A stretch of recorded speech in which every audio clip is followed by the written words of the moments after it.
Bueno, lanzamos entonces la clase del día a la fecha, ¿sí? Hoy miércoles 5 de junio del 2024. Está nuestra materia reales.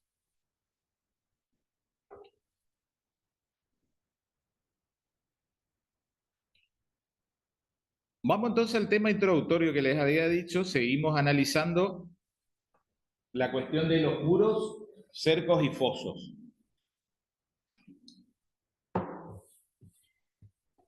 Primer gran cuestión, ¿sí? Vamos a tener que hacer distintas clasificaciones de los muros, cercos y fosos, ¿sí? Y anoten que hay tres criterios de clasificación.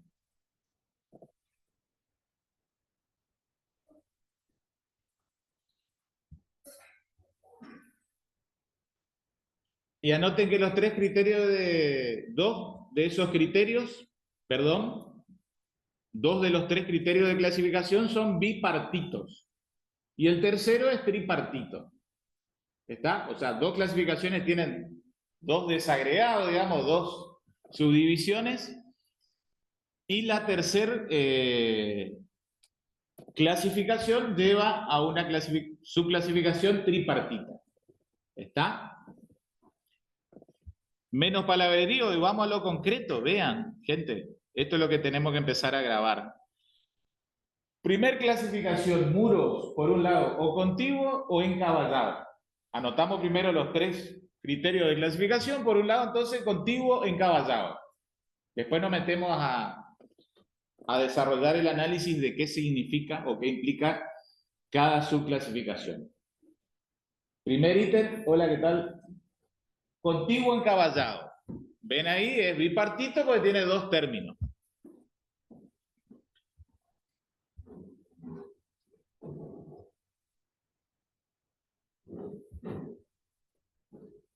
Segundo criterio, también es bipartito. ¿Qué tal? Muros, por un lado, o medianero o privativo. ¿Está? Los muros, entonces, cerco y foso, se pueden dividir en medianeros o privativos. Al privativo también se lo llama exclusivo. Clasificación también bipartita, tiene dos subvariantes.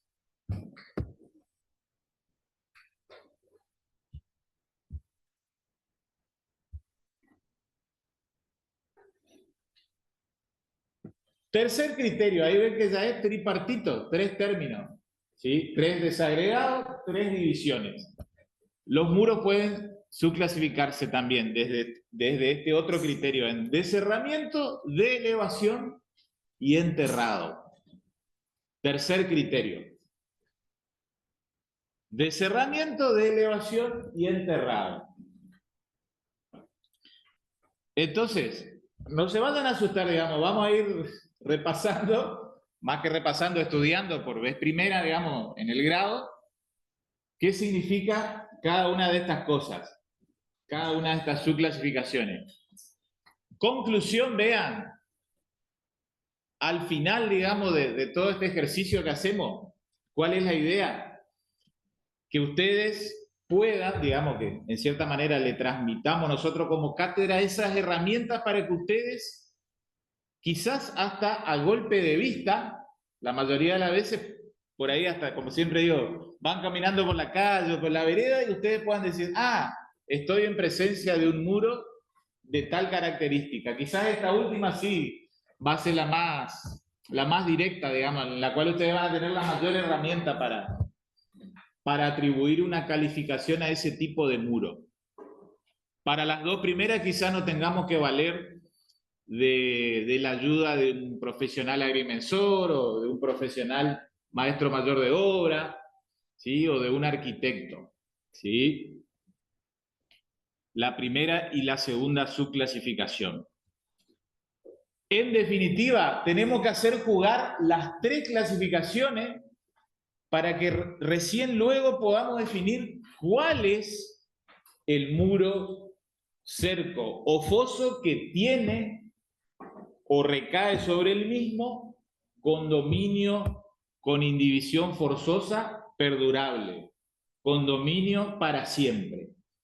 no cualquier muro va a revestir esa tipificación de muro con condominio, sin indivisión, con indivisión forzosa perdurable.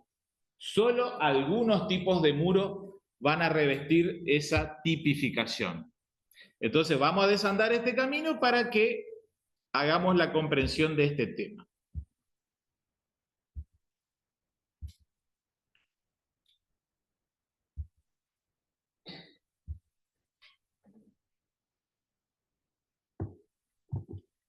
Otra pauta por ahí que aclaro por las dudas cuando uno va preparando la materia. Ojo si preparamos por ahí con libros previos al 2015.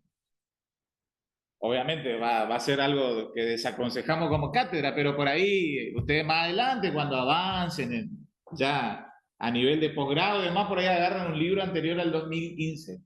Anótenlo, ojo, porque el Código Velezano hacía otra calificación legal para los distintos tipos de muros. ¿Sí? Justo en esta primer clasificación que vamos a entrar ahora, ¿sí? Quizás la clasificación por concepto, por definición, era la misma. Se entendía, digamos, por muro contiguo o encaballado, las mismas cosas que ahora vamos a estudiar. Pero ¿qué es lo que pasaba? En el Código de Vélez había un estatus jurídico que es distinto al de ahora. ¿Está? Ya lo vamos a traducir ahora cuando desandemos el tema para que quede con claridad.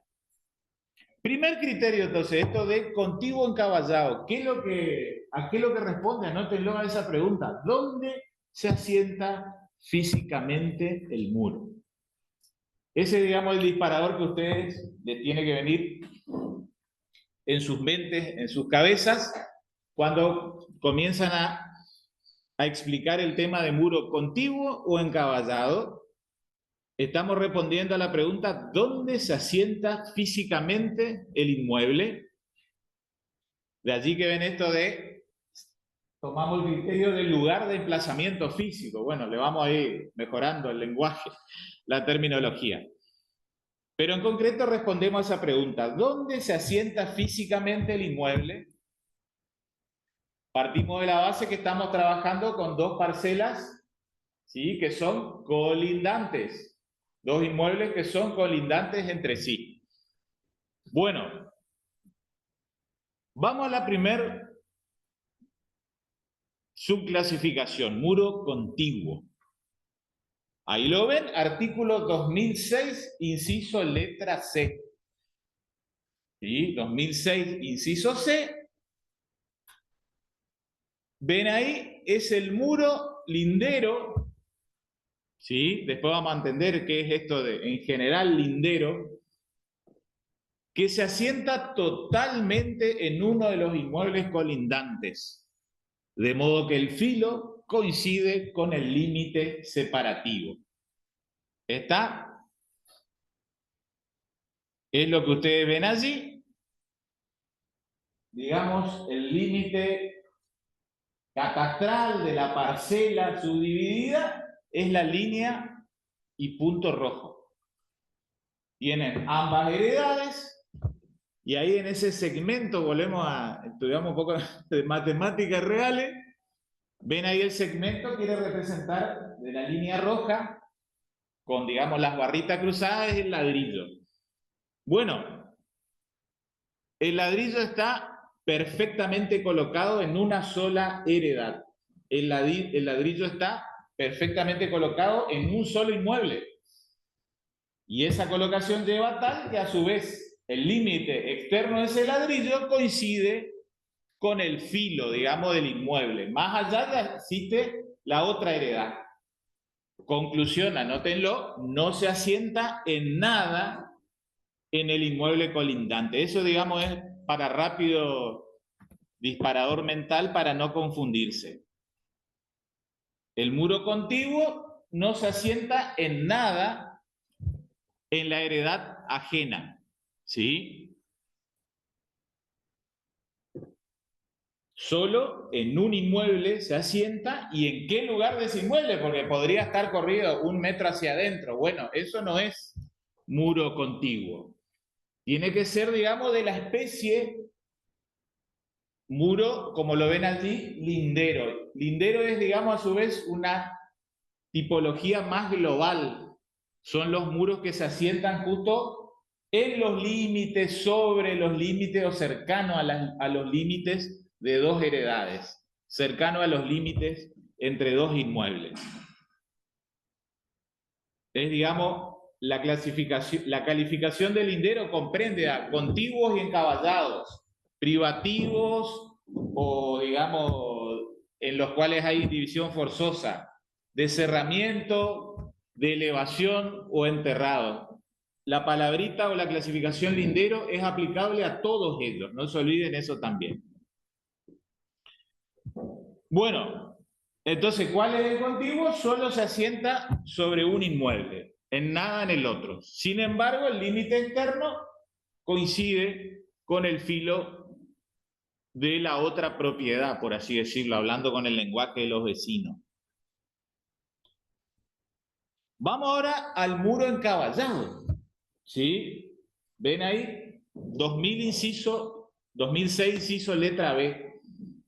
Anoten también como referencia en general de todos estos muros, que todos los muros están definidos en el 2006. ¿Sí? El artículo 2006 es el artículo que hace la... ¿Se acuerdan de, por ahí, de parte general? ¿Se acuerdan cómo se llamaba este tipo de interpretación? Cuando es la propia ley la que define, removiendo polvo en las neuronas. ¿Cómo se llamaba esa interpretación? ¿Qué es lo que es interpretar como actividad jurídica? ¿Se acuerdan? Interpretar una norma, ¿qué es lo que es? Desentrañar, ¿no es cierto?, su verdadero sentido y alcance. Y cuando es el propio legislador el que define la norma, ¿cómo se llamaba esa interpretación? No. Cuando lo hace el propio legislador, anótenlo, autárquica o legislativa. ¿Se acuerdan? Porque típicamente, digamos, todos los operadores de derecho, abogados, escribanos, jueces, fiscales, todos interpretamos la norma. Obviamente que finalmente termina por orden de jerarquía valiendo mucho más la interpretación judicial, la que hace el juez en un caso concreto. Pero todo, digamos, acá mismo en la cátedra, uno como humilde profesor, ustedes como estudiantes iniciados y avanzados ya en la carrera, lo que van estudiando a lo largo de la carrera es la interpretación de normas, cómo entenderla, hasta dónde abarca, qué caso queda captado, qué caso no. Bueno, el codificador en el artículo 2006, reitero, hace una interpretación autárquica o legislativa. ¿Está? Él mismo define qué se debe entender por tal muro. Imagínense si esto quedara librado a que en cada caso concreto se defina. La inseguridad jurídica que habría, ¿no? Bueno, sigamos avanzando entonces. ¿Qué es lo que es el muro encaballado? El muro que se asienta en ambas heredades. Está ahí la palabrita clave que deben remarcar, esto de se asienta parcialmente en cada uno de los inmuebles colindantes. ¿Sí? Entonces, está en el inmueble de Juan y está también sobre el inmueble de Pedro. No hace falta que sea, digamos, en igual proporciones que distante. Puede ser que se asienta un 70% en el inmueble de Juan y otro 30% restante en el inmueble de Pedro. Típicamente lo que va a ocurrir en la inmensa mayoría de casos es de que hay un asentamiento parcial, equidistante. ¿Sí? De allí que ustedes lo ven nuevamente, está la línea divisoria, roja y punto, y ven asentado el ladrillo de 30, no digamos en su longitud, el ladrillo de 30, 15 centímetros en un lado y 15 centímetros en el otro lado. De tal manera, entonces, hemos definido los muros contiguos y encaballados.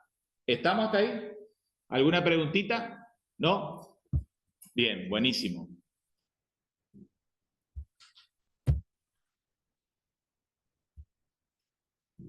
Por ahora yo no les dije ninguna consecuencia jurídica, ¿no? Vayan nomás grabando desde simple lógica lo que es un muro contiguo y lo que es un muro encaballado. Próximo criterio, esto de lo medianero o privativo, responde a otra pregunta.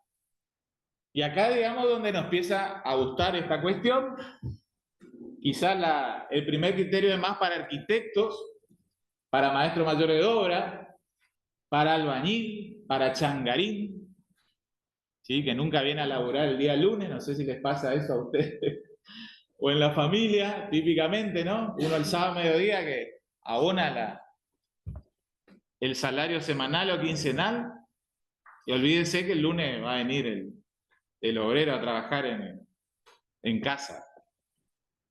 Ya es así, ¿eh? Prácticamente una extensión. Uso y costumbre, digamos. Gaje del oficio. Bueno, medianero y privativo. Responde a la pregunta de quién, o si quieren pongan barra, quiénes son sus titulares. Medianero privativo. Vamos a la primer, vean acá cómo se empieza a entrelazar con la primer clasificación. 2006, inciso letra D. Muro medianero es el muro lindero. No se olviden, muro lindero es un muro que está sobre los límites de dos inmuebles, está cercano, próximo, o se asienta directamente ya sobre los límites de dos inmuebles, en general. Y acá ustedes empiezan a escuchar, esto empieza a salir el aroma a condominio. Es común y pertenece en condominio a ambos colindantes. ¿Sí? El muro medianero es común y pertenece en condominio a ambos colindantes. Y vean acá esto, qué particular. Y anoten que esta es la diferencia con el Código Velezano. Porque cambió, digamos, la consecuencia o concepción del muro medianero. Que como correlato termina influyendo en la eficacia jurídica de la clasificación de contiguo encaballado. Desde el 2015, tienen que anotar eso, el muro medianero puede ser contiguo o encaballado.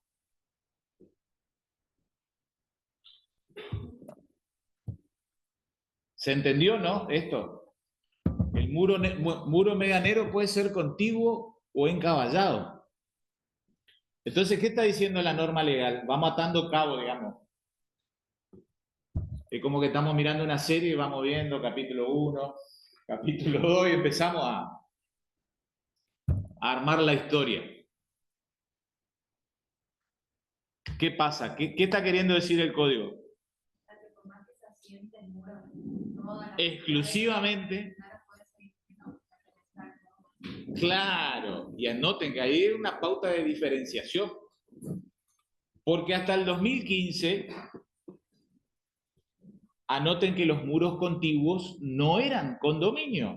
Sobre los muros contiguos no recaía condominio con indivisión forzosa perdurable. ¿Sí? Los muros contiguos. Los contiguos es lo que se asientan solo sobre una heredad. No se asienta parcialmente en una y otra. Por eso ojo con esto, por eso yo les acompañé en el material que les mandé un artículo muy clarito del profesor Claudio Kipper. ¿Sí? Por ahí van a ver que Carolina también a veces le recomienda la doctrina del profesor Kipper, pulgar para arriba. Es un camarista, un juez en definitiva, que escribe hace más de 40 años sobre derechos reales. es muy claro y contundente. Aparte de lo que lean en las obras clásicas de Marina Mariani, les recomiendo ese artículo de Kipper para esta cuestión. Bueno, sigamos avanzando un poquito más. Entonces, el muro medianero, el muro que es condominio, hablando un poco mal y pronto, como habla el vecino, y si hablamos como jurista, el muro sobre el cual recae condominio con inhibición forzosa perdurable, también se lo llama muro de cerramiento forzoso. ¿Sí? Muro de cerramiento forzoso.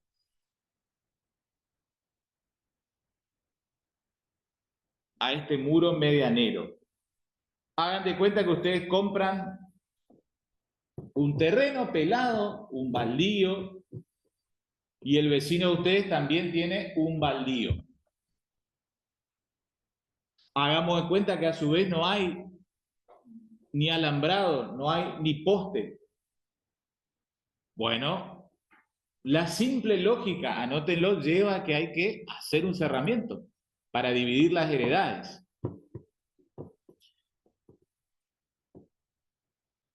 Entonces, lógicamente nace esta necesidad jurídica, urbanística y de construcción de dividir por privacidad, por claridad de los derechos que se ejercen sobre las cosas, las heredades. Entonces nace esta noción de que el muro medianero es de cerramiento forzoso.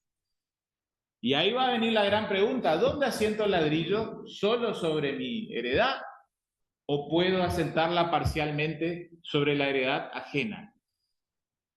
Y anoten que la respuesta es ambivalente. Se puede hacer de una u otra manera. ¿Sí? Lo puedo asentar enteramente sobre el filo de mi parcela o lo puedo asentar parcialmente sobre la heredad ajena.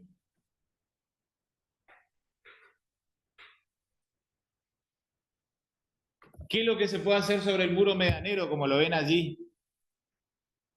Cualquiera de los condóminos. Ahí empiezan a advertir esto de por qué es un condominio, que ambos se aprovechan.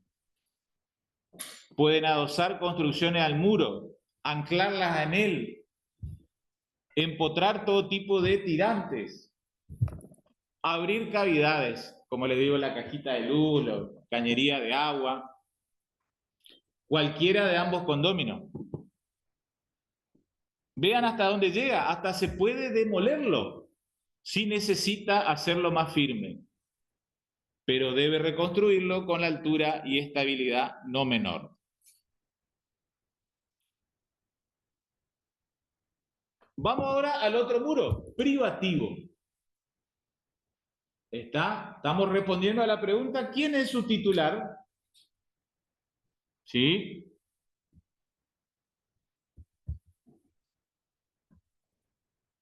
¿Quién es su titular? Y bueno, claro y directo, en el privativo no hay condominio. Anoten, en el privativo hay exclusividad. ¿Sí? En el privativo no hay condominio. Hay exclusividad. Entonces hay que, en definitiva, ¿qué derecho real? Dominio. ¿Está? En el privativo no hay condominio, hay dominio. Titularidad en cabeza de una sola persona, sobre una cosa. El colindante no es dueño. No tiene ningún derecho a aprovecharse de ese muro, no puede establecer cavidades, no puede apoyar tirantes, ¿sí? No puede apoyarse en el muro para construir más. Salvo, anótenlo allí, que lo compre. ¿Sí? Lo compre entre comillas, es como que por contrato oneroso, o por qué no hasta gratuito, se puede hacer condómino. Pero ahí, digamos, el colindante que lo ha construido le va a poner un precio. O si es, digamos, gracioso en el sentido de no de risa, sino de que suele otorgar actos con gratuidad, puede que le done. Hay veces que esto, muchas veces, conflictos familiares. Y las más de las veces, yo le diría por la experiencia práctica, conflicto entre primos o conflicto entre cuñados, ¿sí? O al menos quizá excuñados, ya cuando pasó la primera generación, o con sobrino y tío.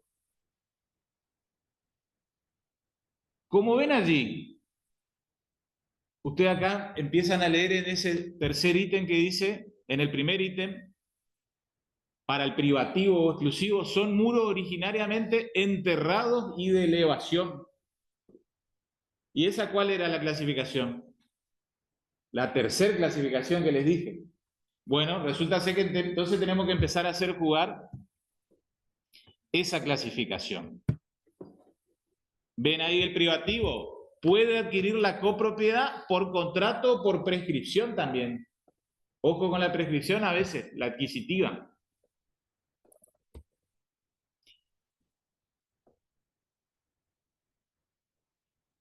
Bueno, también puede ser un muro que originariamente era medianero, un muro que originariamente era condominio. Y desde algún momento uno de los condóminos se desentendió. Hizo lo que se llama, anoten el instituto de abdicación de la medianería. ¿Sí? Artículo 2028. Todas estas cuestiones que estamos creando hoy en el 2024 no son cuestiones de actualidad. Acá lastimosamente nosotros no estudiamos derecho romano, pero yo le diría el 90% de todo este estatuto de medianería ya lo regularon los romanos, allá en el año 100, 150 después de Cristo. Es cierto que el mundo cambia, ¿no es cierto? Van cambiando los modos, usos, costumbres, tipo de familia, pero quizá el derecho patrimonial no sufre tantos cambios. Por ejemplo, en esta cuestión de medianería. Cierro la idea, vuelvo al cuadrito. ¿Muro medianero o exclusivo? El medianero es condominio, el exclusivo es dominio. No nos olvidemos eso.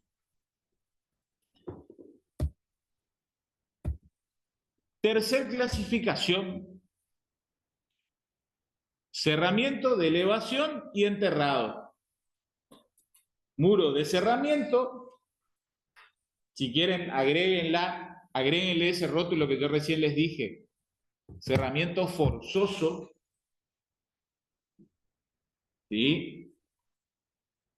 Que era el muro contiguo o encaballado. ¿Sí? Tercer criterio de cerramiento, elevación y enterrado. Responde a la pregunta: ¿en qué parte de la pared lindera se ubica? O si quieren también tradúzcanlo como que ¿a qué altura? Con esta clasificación vamos a responder a ese interrogante. ¿A qué altura?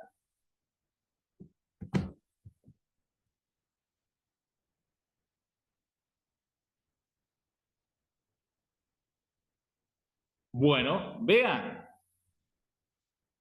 Vamos a la primer subespecie. Cerramiento. ¿Sí? Este es el que le decíamos de cerramiento forzoso. Necesidad de dividir dos heredades. Bueno, el Código Civil trae, digamos, un estándar, anoten, supletorio. Pero no supletorio de acuerdo de voluntad.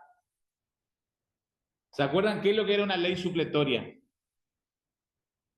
Por parte general. Claro. Bueno, acá el código no suple la omisión de las partes. Anoten, suple la omisión de una legislación local. Entonces, si la legislación local, llámese municipio de Posada, de Oberá, de Monte Carlo, de Puerto Iguazú, en sus códigos de construcción local, que no son más que ordenanzas de los consejos deliberantes, no aclaran o no disponen nada en contrario o no establecen un estándar más elevado, anoten que el muro de cerramiento es el muro que va desde el suelo hasta los 3 metros. Esa es la medida que no tienen que olvidarse. Hasta 3 metros, muro de cerramiento. Ese cerramiento tiene que ser estable, tiene que ser aislante y de altura no menor a 3 metros. Puede ser que un código de construcción establezca una medida distinta.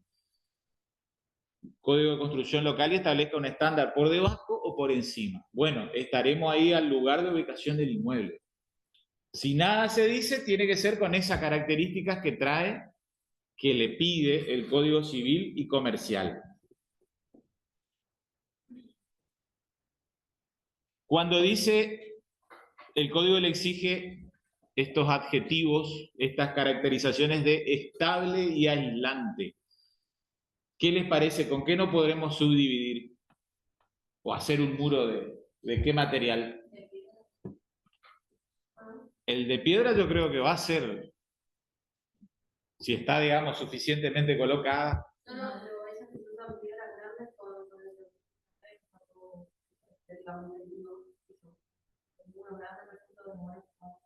Ajá. Yo creo que cumple la característica de estabilidad. Siempre que sea de piedra, sí, porque va a sobreponer, digamos, sobrepasar el paso del tiempo. ¿De qué no podría ser? Por ahí como típicamente se subdividen los ambientes internos. Bueno, ojo que esto también se aplica a cerco. Madera, anoten Durlock, Corlock. Ahí no hay estabilidad, porque muy probablemente en 10, 15 años se maltrecha, digamos, el muro, en definitiva, se deteriora, digamos. Bien, muro de cerramiento hasta 3 metros. Desde el suelo hasta 3 metros. Vamos ahora a lo otro. De elevación. El muro de elevación, la tipificación legal, acá otra vez estamos en subsidio de si las legislaciones locales no establecen algo en contrario, para más o para menos, es a partir de 3 metros. ¿Sí? Después vemos la consecuencia jurídica. Vamos a ver primero los 3 conceptos y después definimos si hay condominio o si hay dominio sobre cada muro. ¿Ven ahí? De elevación 2006, inciso G. El muro que excede la altura del muro de cerramiento.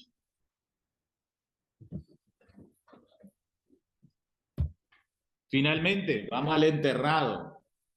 ¿Sí? Muro enterrado, por debajo del suelo. Y se estarán preguntando, profe, ¿y eso para qué? ¿Qué les parece? Eso, exactamente. A veces las cocheras ven del edificio. En el fondo hay una división. Hay un muro, probablemente del otro lado hay tierra nomás. Hay un espacio subterráneo, pero totalmente completo. Bien.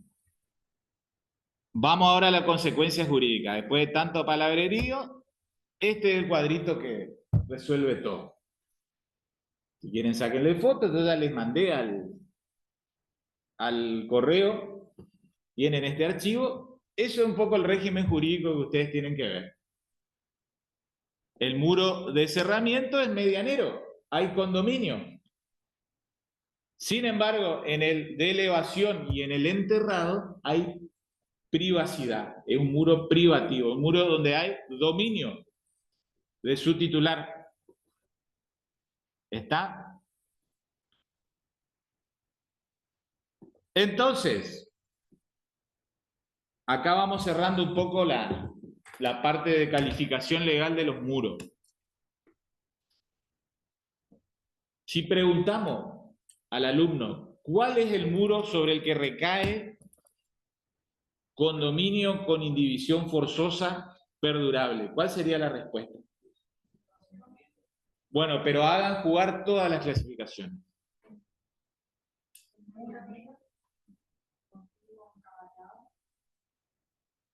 y de cerramiento. ¿Escucharon? ¿Cuál es entonces? Respuesta. ¿Cuál es el muro sobre el que recae condominio con indivisión forzosa perdurable? Es el muro de cerramiento. Entonces nosotros a renglón seguido le preguntamos, ¿cuál es el muro de cerramiento? ¿Y ustedes qué responden? Es el que se eleva hasta 3 metros y después hacen jugar la primera clasificación, contiguo o encaballado. ¿Está? Bien, y con eso estaría, porque el condominio recae ab initio, desde el inicio, sobre el muro de cerramiento, contiguo o encaballado. En Código de Vélez era el muro de cerramiento, pero solo el encaballado. El contiguo no era condominial. ¿Se entiende? Bueno, entonces supongan que ustedes son titular de una heredad. Vamos a empezar a disparar por ahí los posibles negocios, digamos. La gente, siempre esto es así, se pone de acuerdo con plata, ¿sí? O favores o intereses a cumplimentarse más adelante. Hagan de cuenta que ustedes asesoran a un vecino que quiere aprovecharse del inmueble del vecino a partir de los 4 metros. ¿Qué le dicen? Que es privativo del vecino. Entonces, ¿qué le van a decir? ¿Se puede aprovechar así, de la nada, sí o no? No. ¿Qué tendrá que hacer? Tiene que comprar la medianería. Entonces, cuando compra la medianería, se transforma en condominial. Salvo que a su vez el vecino directamente, más que la medianería, tiene que comprar lo que era privado, se transforma en medianero. ¿Sí? De igual manera, si quiere hacer algún aprovechamiento económico hacia abajo, en el subsuelo. ¿Sí?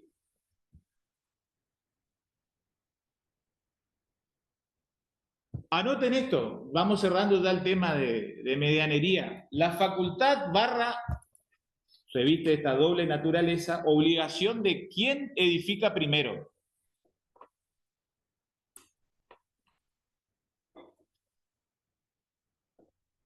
...2007 es el artículo, 2007.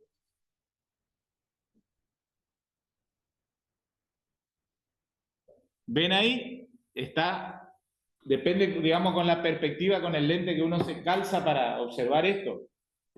Si lo ve como facultad o como deber. Reviste la doble naturaleza. Como recién le dije el ejemplo, eso de los dos vecinos que tienen ambos baldíos o terrenos. Bueno, tranquilamente, sin consultarle al vecino, lo cual no sería tan, por motivo de sociabilidad, lo más adecuado, empieza a construir como contiguo, como encaballado. Si construye, tiene que construir como de cerramiento forzoso. Entonces, ¿de cuántos metros? 3 metros. Esto es la obligación legal, de código, de fondo. Después ustedes van a ver cómo en la práctica hay veces que los muros no llegan ni al 1,5 metros. ¿Sí? Porque dicen, no, ¿y cómo en la casa de la abuela? Tal cosa, en la casa del tío Federico, o en mi casa tal cosa. Bueno. Ahora bien, el que construye, ¿qué les parece? Sea que lo construye contiguo o encaballado. ¿Tiene derecho a reclamar del colindante algún concepto?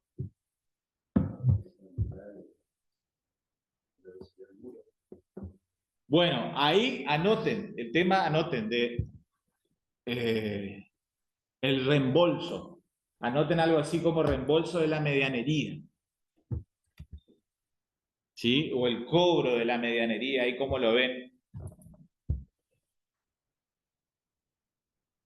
2014, 2015, vean después con tranquilidad el artículo. No hace falta que lo hagamos tan detallado, pero yo quiero que lo razonen.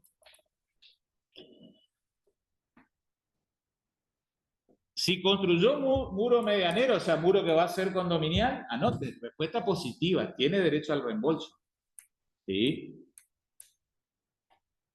¿Por qué le parece que hay una razón lógica de que tiene derecho al reembolso? Claro, y se aprovecha o no, en principio, tiene derecho al cobro. Ahora bien, anoten el interrogante, ¿tiene derecho a cobrar qué? La respuesta la da el 2014. Depende cómo lo construyó. Si construyó contiguo, tiene derecho a reclamar la mitad del valor del terreno, del muro en toda su longitud y sus cimientos. ¿Se entiende, no? ¿Por qué tendrá derecho a reclamar mitad del terreno? Cuando es contiguo. Porque está todo en la heredad del que lo construyó. Y si el otro vecino entonces va a ser condominial, una situación de condominio, y tiene derecho a aprovecharse por hasta la mitad de ese inmueble, por eso le tiene que comprar, le tiene que pagar el precio de la mitad de esa franja, digamos, donde se extiende. En cambio, si es encaballado, ahí es cuando le invadimos ya al vecino, le asentamos el ladrillo de la mitad en el vecino, ahí obviamente que no hay derecho a reembolso del terreno, puesto que uno ya mismo se está, en cierta manera, aprovechando del terreno colindante del vecino. No se olviden, 2014, esto ya digamos más fino, pero yo creo que están en condiciones digamos, de concebirlo y de adquirirlo como conocimiento. Les cuento, gente, que esto hay mucho laburo para el abogado y abogada, ¿sí? De este tema. Para los escribanos también a veces nos toca hacer actas de constatación.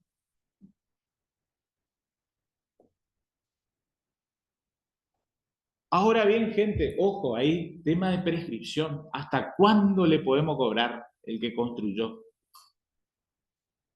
No se olviden, 5 años contados desde el comienzo de la construcción. No quieran cobrarle después de 20 años. ¿Sí? Ese es para el descerramiento forzoso. Estamos hablando primero de lo que es condominial. Lo que es condominio, bueno, uno de los dos colindantes construyó. Por eso digo que esto siempre hay que hacerlo consensuado, digamos, nada de prepotencia. Pero bueno, si no hubo buenos tratos, buenos modales, quizás tengamos que ir a la justicia para cobrar. A no dormirse, porque si ya pasaron más de 5 años desde el comienzo de la construcción, chau. Obviamente que esto va a tener que darse en un proceso judicial, con pericial, que compruebe desde cuándo se empezó a construir. Por otro lado, no es tanto cobro de medianería en sí,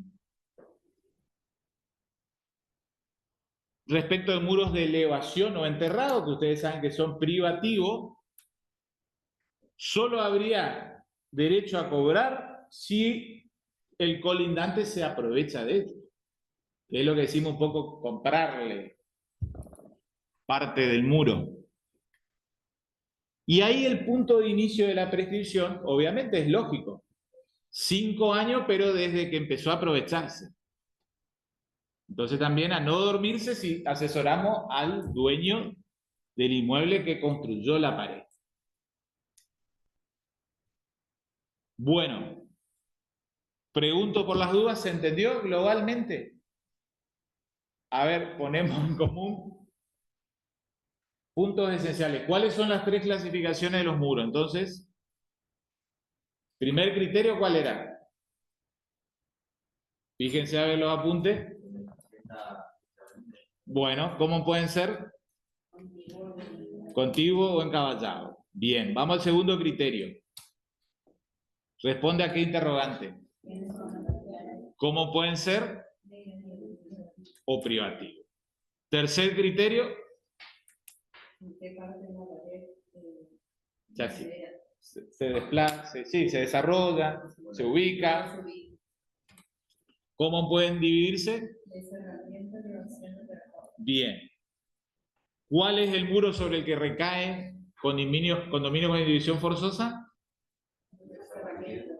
Sea contiguo o encaballado. Bien. Si es contiguo, ¿qué puede reclamar el que construyó? El muro y la mitad del terreno. Si es encaballado, solo el muro. ¿Tiempo para cobrar? Bien. Entonces, ese esquemita ahora que hicimos en 2 minutitos es lo que ustedes tienen que venirse a un final o parcial. Ahora, para poder decir estos 2 minutitos, necesitamos el desarrollo justo de la hora de clase. Pero después ustedes con tranquilidad terminen de afinar esos conceptos. ¿Estamos esta parte? ¿Alguna preguntita de condominio? ¿No? ¿Queda claro? Esto queda grabadito, después ustedes lo vuelven, le hacen el rewind, FF, la adelantan, parezco la década del 80 con los cassettes. Ven que por ahí los reproductores tienen la posibilidad de la velocidad también, eso es muy práctico, tipo el mensaje de WhatsApp. O ustedes son de mandar mensaje de WhatsApp de 2 minutos de duración. Mi mensaje creo promedio no baja de 1,5 minutos, así que siempre largo para todo. Bueno, gente, vamos dando vuelta a la página. Voy a hacer una pequeña introducción del otro bloque temático. ¿Sí? Acá ya cerramos con estos condominios. Después fíjense la cuestión de facultades sobre la parte indivisa, sobre la cosa común. Una cosita nomás, el condominio sobre su parte indivisa se comporta prácticamente como un dueño. Por eso la puede vender, donar, permutar y hasta la puede hipotecar. Anoten, el condominio puede hipotecar, supongan su mitad indivisa, su tercio indiviso, una cuarta parte indivisa. ¿Está? Obviamente, son actos de disposición jurídica sobre el bien. El condominio, digamos, se le empieza a restringir sus actos de disposición material sobre el bien. Porque la disposición material, ¿qué les parece? ¿Qué empieza a afectar? La cosa de todos, la cosa común. Entonces, si quieren hacer cambios materiales en la cosa, ¿qué tendrán que hacer los condóminos? Ponerse de acuerdo. Anoten porque tiene que haber unanimidad. ¿Está? Bueno, eso era para cerrar condominio. Es interesantísimo la figura del condominio y se da mucho en la práctica. Bueno, vean, hacemos un retro flashback y nos vamos a bolilla 1. Y hay un temita, pareciera perdido, pero que es un temazo. Podemos decir que es una temática transversal. ¿A qué le suena el término transversal?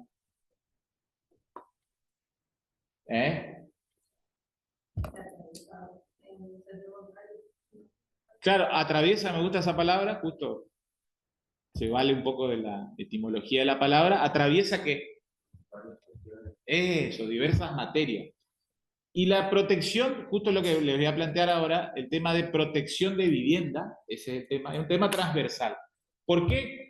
Porque se ven, digamos, implícitos, se ven consideradas cuestiones de familia, se ven consideradas cuestiones de reales, por eso lo estudiamos ahora en reales, se ven consideradas cuestiones de sucesiones, se ven consideradas cuestiones de contratos. Cuando yo me formé, con mi compañero y compañera estudiaba protección de vivienda en familia. Nos lo estudiaban reales. Modernamente ahora se lo incluyen los programas en las currículas de derechos reales. Bueno, vamos a hablar un poquito entonces de protección de vivienda, gente. ¿Sí? Todo 3 palabritas introductorias y lo terminamos la clase que viene. Es un hermoso tema también.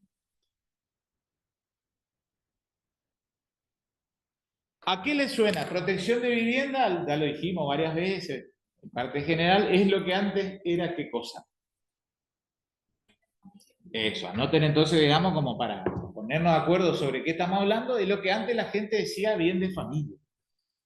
Y me pasa muchas veces en la escribanía que la gente sigue viniendo y dice, Rubén, escribano, quiero poner el inmueble en bien de familia. La gente sigue hablando con ese lenguaje que quedó, vean, ya casi 9 años el Código Civil y Comercial, estamos a 2 meses de 9 años del Código. Sin embargo, la gente habla así, bien de familia. ¿Y qué es lo que era el bien de familia? ¿A qué le suena? Bueno, ¿para qué? Afectábamos a bien de familia, hoy protección de vivienda, ¿para qué? ¿Con qué finalidad? Bueno, ¿para que no se venda o se puede vender? Eso, ahí está. Buenísimo. Entonces, vean, vamos metiéndonos en la temática de protección de vivienda. Ya notaron que lo que antes era bien de familia, anoten como así resabio histórico, que no sé si se acuerdan en qué ley se regulaba el bien de familia antes. Es justo un término que todo este año es la lucha de la causa política argentina. Ley ómnibus. Ven que hace 6 meses que estamos discutiendo sobre la ley ómnibus, no arranca el país.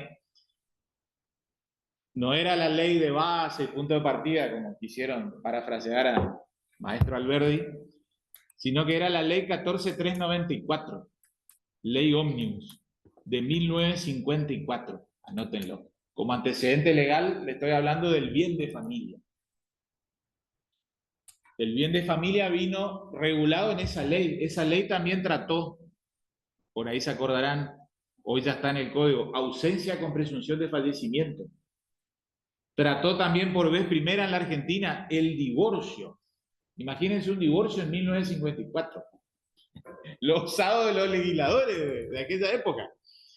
El divorcio tuvo aplicación práctica solo 2 meses y medio. Después, digamos, se lo derogó.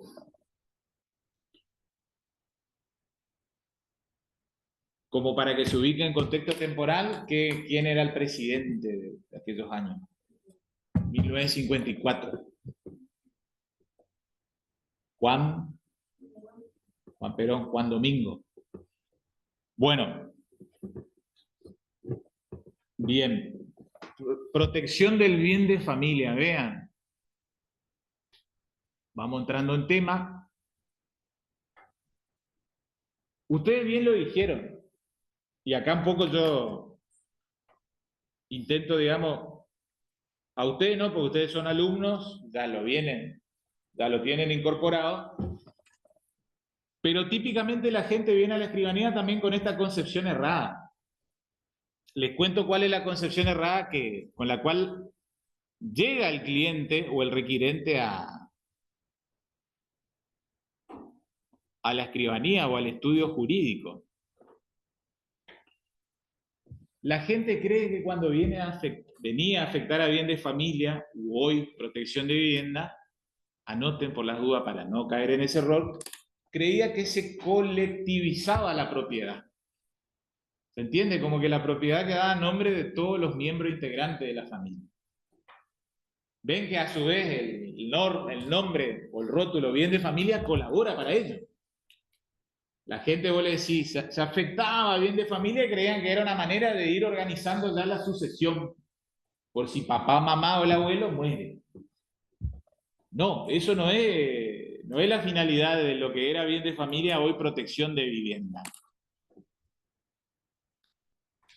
La finalidad de lo que antes era bien de familia, hoy devenido en protección de vivienda, es, anoten, esta es la eficacia, excluir un bien de la garantía común de los acreedores. Ahí, digamos, le empezamos a dar lenguaje o rótulo jurídico a esta cuestión. Es un mecanismo para, hagamos de cuenta como que tenemos una pantalla, todo eso de nuestro patrimonio, vamos con la pantalla táctil y sacamos tal inmueble, tal bien de la garantía común. Todo lo demás siguen siéndolo. No sé si recuerdan en qué artículos el Código Civil consagra este principio de que el patrimonio es la garantía común de los acreedores. ¿Se acuerdan eso?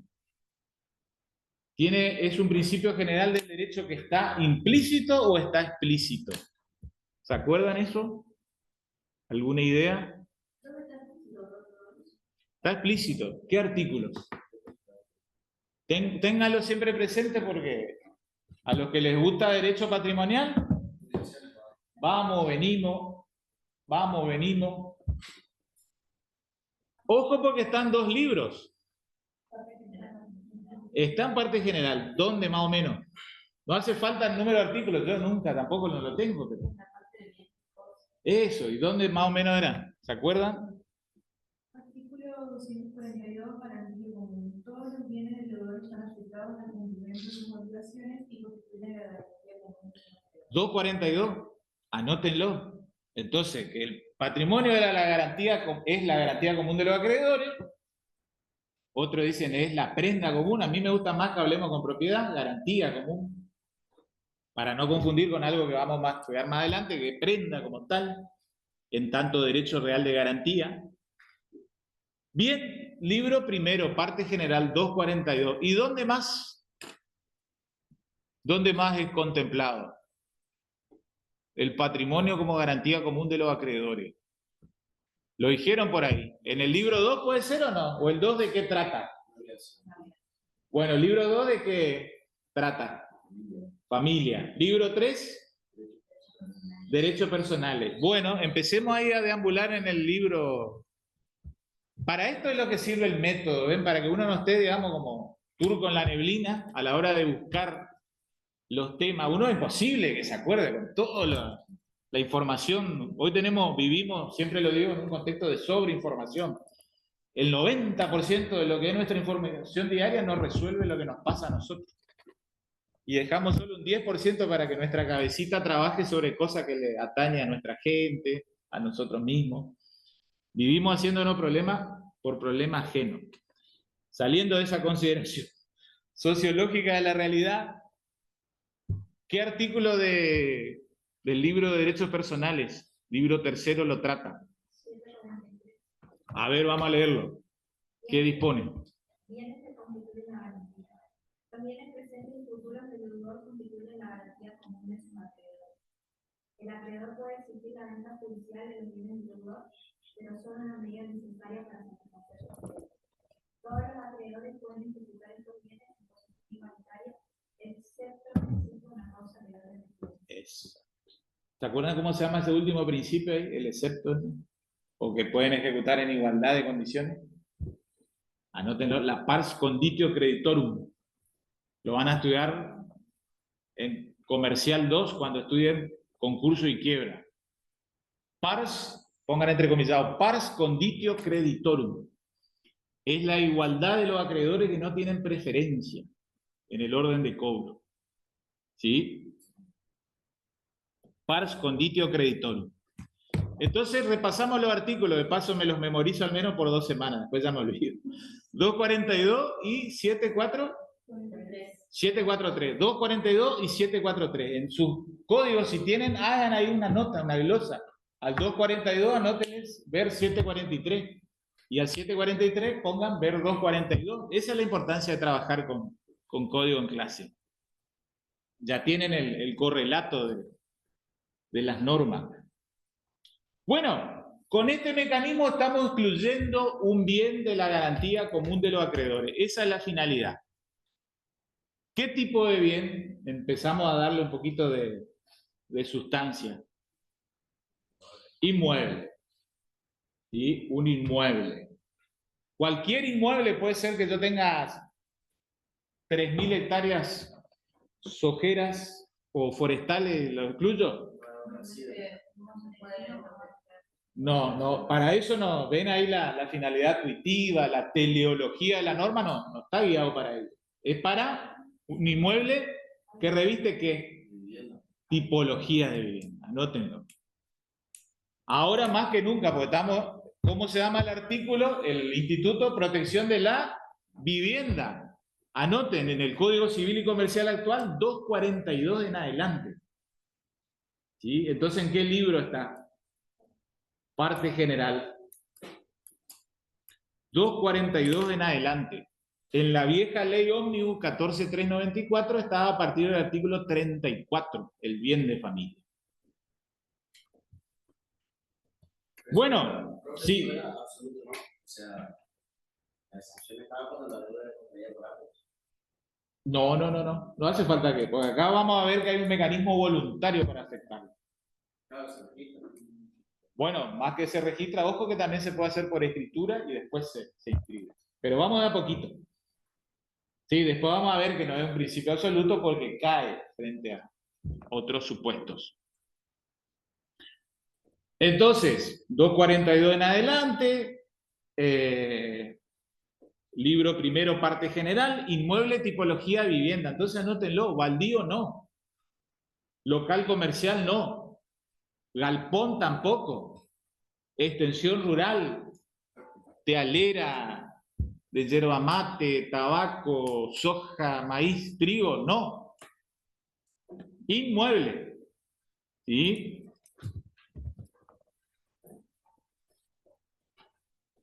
Y ahí, y con esto medio vamos cerrando la clase de hoy, esta parte introductoria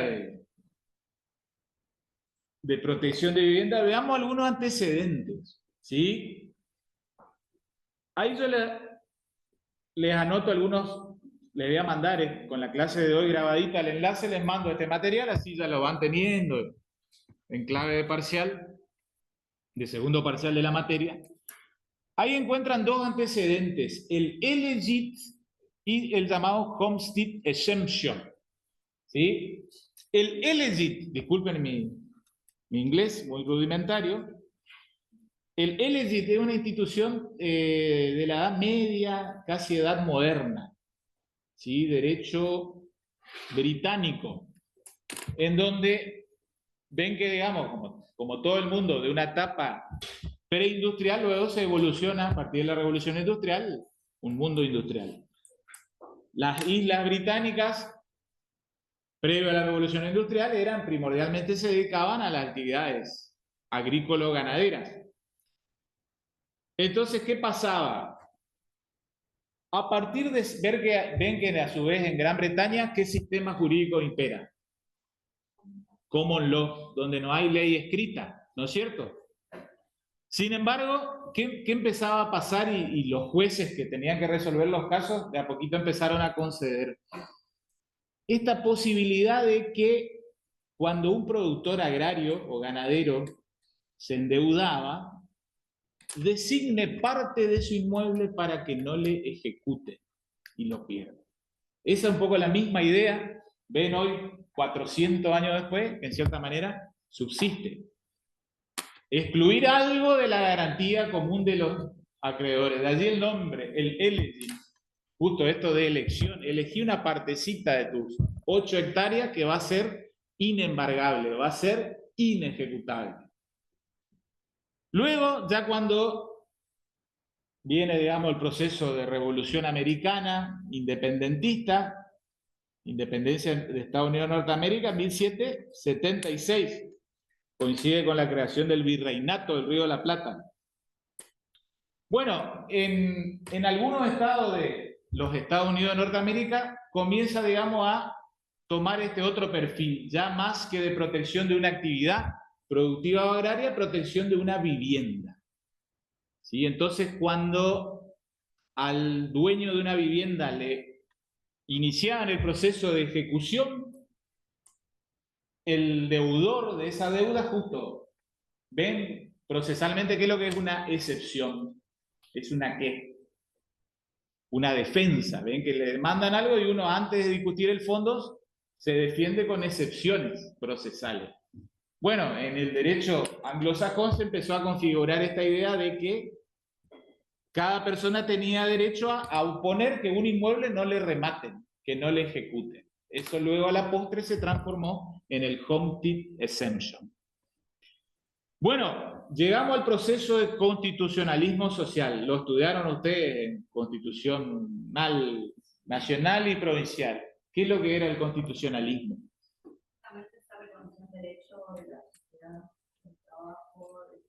Claro, porque los derechos, derechos de la primera generación, ¿en qué revolución se satisfacieron en cierta manera? Con la francesa, ¿no es cierto? Era un dejar hacer, déjame que yo sea libre, que exprese mi idea, que constituya industria lícita, que me asocie. Es un dejar hacer. En cambio, los derechos de segunda generación, ¿qué reclaman? Son estos, los del constitucionalismo social, una actitud activa del Estado. Los de primera generación, pasiva, déjame hacer.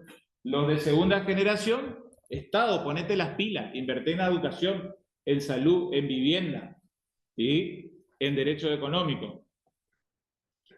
Tuvo su principio el constitucionalismo social, Constitución de los Estados Unidos Mexicanos, 1917. También de la República del Weimar, vean qué paradójico, 1919. ¿Qué es lo que era el Weimar? ¿Qué país? Alemania. Y en la República Argentina, justo allí digamos, hubo un esbozo, y más que esbozo, tuvo sanción y puesta en vigencia la Constitución peronista de 1949, ¿se acuerdan? Habrán escuchado. Constitución que se vuelve para atrás, sin embargo, en el 57 se incorpora el 14 bis, ¿no es cierto? Reforma constitucional del 1957. En uno de sus párrafos ven que se menciona la protección del bien de familia. Lean después en la Constitución, van a ver que está consagrado expresamente. Previamente, como les mencioné, la ley 14.394, ya de 1954, tendía a esta protección del bien de familia.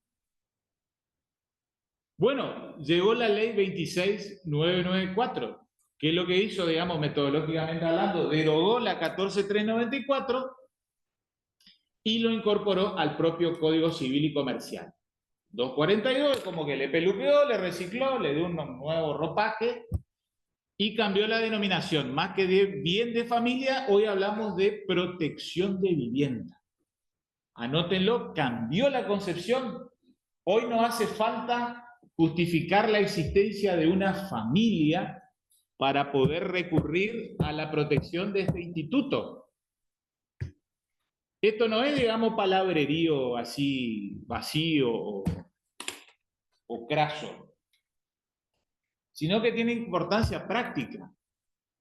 ¿Por qué? Porque con la vieja norma, si uno no tenía familia, hijos, esposa, inclusive se dejaba fuera el conviviente, si era únicamente esa relación de pareja, sobrino, abuelo o tío, uno no podía afectar a bien de familia. Hoy cambia la situación porque hoy se protege la vivienda. Entonces, el propio titular, él exclusivamente lo puede afectar a vivienda para proteger su propio patrimonio. Y acá empezamos entonces de a poquito a entender esta noción de constitucionalización del derecho privado. ¿Se acuerdan que Amanda les machacaba mucho en parte general? ¿Qué era eso? ¿Qué significaba? La constitucionalización del derecho privado. ¿Qué significaba en la práctica? Básicamente construyen también constitucionales en el ámbito del derecho Privado. Y entonces cuando uno resuelve el caso, ¿con qué resuelve? ¿Qué norma aplica? El código, pero el código entendido y viendo si se adapta esa norma a la Constitución Nacional y también a qué más. Tratados internacionales sobre los derechos humanos. Y la vivienda es un derecho constitucional. Entonces ahora hay que verlo con esa óptica. Es como que pasamos de un lente, nos colocamos ahora otro. Antes era protección de la familia, hoy es protección de la vivienda, derecho humano fundamental, de acceso a una titularidad no precaria sobre un bien. Con esa inteligencia hay que entender todo el desarrollo y regulación de este instituto. Bueno, la clase que viene vamos a hacer una hermosa clase, vamos a desarrollar las distintas aristas de este interesante tema, ¿sí? Por la duda, al que le gusta ir anticipando temas, 2.42 en adelante. Es del 2.42 al 2.55. Péguenle un vistazo en una media horita, en algún tiempo libre, y lo hablamos la clase que viene.